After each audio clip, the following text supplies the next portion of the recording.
They're taking $1 million salaries, they have private jets, and we're over here trying to just get our bills paid. I'm sacrificing this time away from the kids, so I don't want it to be in vain. We're in the midst of an energy revolution. Congress passed this thing called the Inflation Reduction Act. $369 billion for energy and climate initiatives. Green energy companies are spending big bucks on solar farms in rural areas. Most of these jobs are going to be high-paying union jobs. But beneath this historic investment and the promise of good jobs is a darker reality. It's kind of the Wild West out there. And unfortunately what we found is like too often there are actually jobs that are not great jobs, even though they're building this new economy. If it's a company that's hiring direct, you usually have to pay to get in. Even if you're more qualified than anybody, you got to give them $1,500 to get in. We talked to nearly a dozen solar workers around the country. What we uncovered was an industry that is set up to make companies hundreds of millions in tax credits while leaving workers behind. But we also found a growing movement of people who are trying to hold corporations accountable and actually make sure the jobs of the future are good ones. We got a 14-year-old, 9-year-old, and the youngest is gonna be 6 next week. This is gonna be the 3rd year in a row that I missed both their birthdays. Time is what I sacrifice, and all this time that we're missing away from the family, from our kids, this time we'll never get back. Joseph Salcido's been working on the largest solar field in South Dakota since May. He's one of more than 260,000 solar workers in the US, a workforce that has nearly tripled since 2010. Workers on utility-scale projects travel to sites around the country for jobs that can last anywhere from a few days to a year. We're staying in a little town called Wasta, South Dakota. At the moment, they have us working 6/10s. Start time is 6:30, end time is 5 p.m. But with this amount of work, your body never truly gets to rest. The toll it takes on someone physically, it's real high at times. Getting a job like Joseph's is extremely competitive. Facebook groups are filled with workers looking for any way to get in, and recruiters can take advantage of this, sometimes going as far as to make workers pay to get a job. I've paid my way into one job and I didn't really last long. It's wrong that you have to do it or whatever, but sometimes to you it's worth it. And that's what they take advantage of sometimes. This kind of predatory behavior is alarming, and it's a symptom of a larger problem we're seeing in the industry. What we find is there is sort of a race to the bottom among contractors to get these projects built. They are competing on price, and each level down is sort of competing on price to fill the positions. There are lots of examples of how this race to the bottom harms workers. One of the worst ones we heard was a story about the Sonoran Solar Project, a $600 million solar field outside of Phoenix, Arizona. Giovanni Lopez worked there for 4 months before he couldn't take it anymore and quit. It just has to be the worst job site I've ever been at. Giovanni told us that's because the construction company targeted low-wage agricultural workers for this solar site. They're used to making $700 a week. Then all of a sudden they're making $800 or $900, like even $100 more, $200 more. And they're not physically exhausted from cutting lettuce all day. To them, it was worth it. The company offered these workers lower wages than what's typical in solar and no per diem to stay near the job site. The only way you could take that job is if you go on the bus. So we'd be on that bus around 2 in the morning and we'd get home to San Luis like around 8 in the afternoon. And I would always tell them, this is one of the worst sites. And they would all be like, no, it's one of my best jobs ever. Companies shouldn't be racing to lower the quality of solar jobs, especially not right now. The site Giovanni worked at was developed by NextEra Energy Resources, the world's largest electric utility company. Because of the Inflation Reduction Act, NextEra could be eligible for up to a whopping $240 million in tax credits if it meets certain labor requirements, like paying industry average wages. A spokesperson for NextEra told us, "We have specific labor standards in place for every project and expect all of our contractors and suppliers to strictly adhere to them.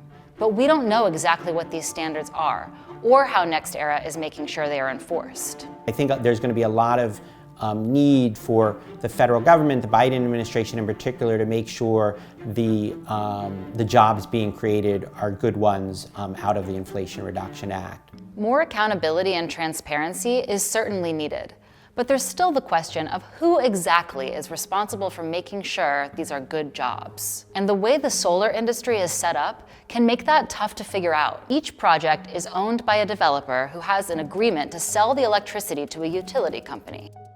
Sometimes the developer and the utility are the same company.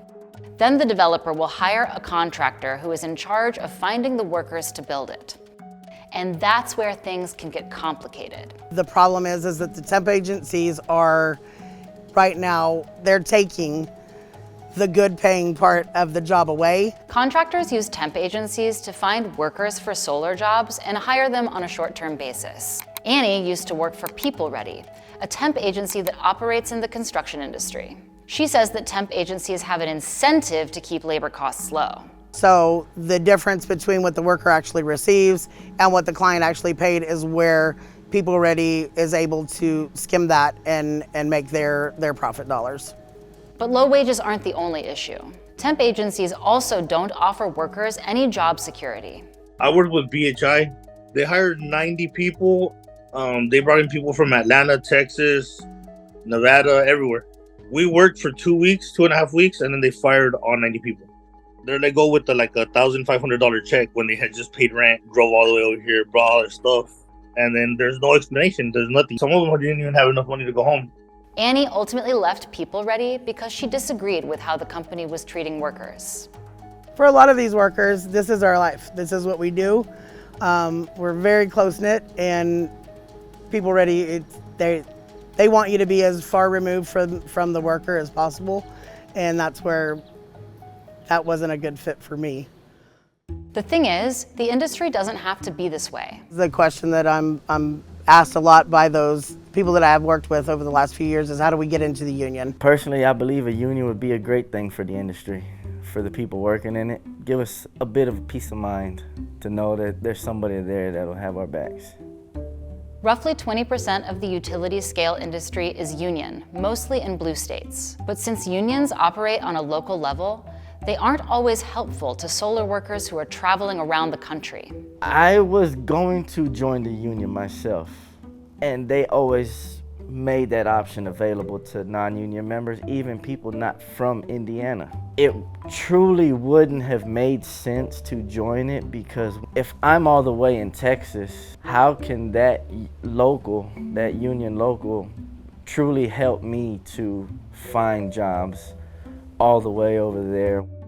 Green Workers Alliance, or GWA, is trying to bridge that gap and improve conditions for workers who aren't union members yet. We focused a lot of our attention in many of these more conservative red states where folks don't have access to a union, and so we're the main way folks can sort of understand what their rights are and connect with other workers in the sector. GWA is also putting pressure on the developers and utilities to ensure better conditions on their projects, regardless of if they are hiring workers through unions or temp agencies. They have the ability to say, look, we are going to demand certain conditions, certain pay levels for our projects, and in fact have done that in certain areas. And it creates a level playing field so contractors can bid knowing they can still make a profit and actually have good condition. Solar is expected to be one of the fastest growing industries through 2030. The key now is making sure it's a good one for workers. I really love the work that I do. I'm real good at it. And I've really been excelling with the company and in this line of work. And to know that I'm gonna be a part of something that's gonna help bring an alternate source of energy to this country, to people, it's a good feeling. But if we're going to put taxpayer money into this, we should make sure it's actually creating good jobs and sustainable jobs. I think it's just going to be a combination of workers putting this pressure on, and then other folks in the community reaching out to not just the administration, but Congress people to put really a spotlight on it and to hold people's feet to the fire to make sure the IRA is implemented in a way that really creates lots of good jobs.